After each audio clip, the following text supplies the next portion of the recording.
When I wrote Emotional Intelligence, I was actually thinking of bringing it to schools. It seemed to me that kids should learn from the get-go how to manage themselves, how to tune into themselves, how to tune into other people, how to get along, how to behave well, and so on.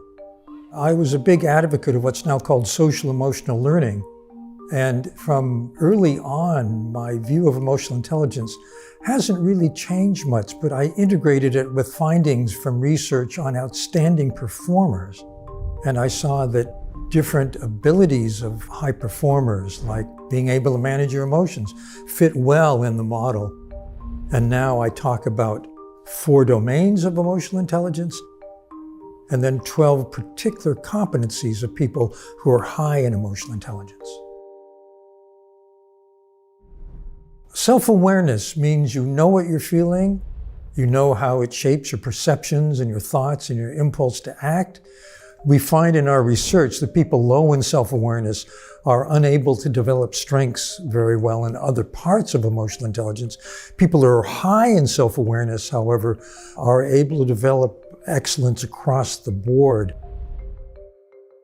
Self-management means when you're upset, when you're angry, when you're anxious, can you manage your emotions? Can you keep them from disrupting your focus on what you have to do right now?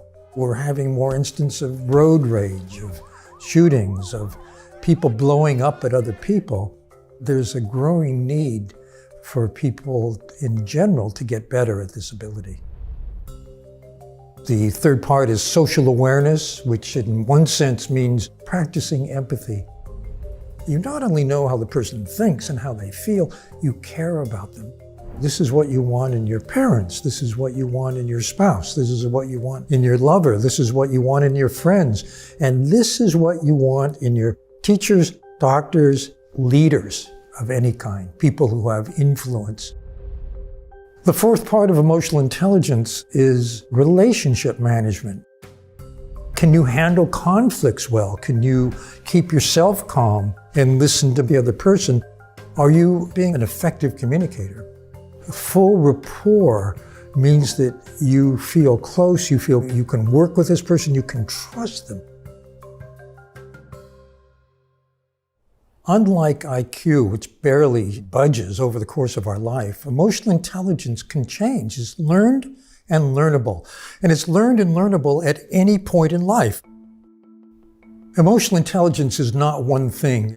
It's like going to a doctor for a physical. You get your lipids and your good cholesterol, bad cholesterol. You get 15 data points. Emotional intelligence is a set of abilities, and each of us has strengths and limitations across that spectrum. So if you want to improve your emotional intelligence, see where you need to improve first. One of the common colds of emotional intelligence is poor listening. You know, we think about what we want to say and we don't really listen to the other person, and we cut them off, we interrupt. Let's say you wanted to change that. This is a basic of empathy, listening well. So if you want to learn to be better at empathy, you might say, my habit, and I've done it thousands of times, is cutting people off and interrupting. I'm going to make the effort to do it differently. I'm going to listen to the person out, say what I think they mean, and then say what I think. That is a different behavioral sequence.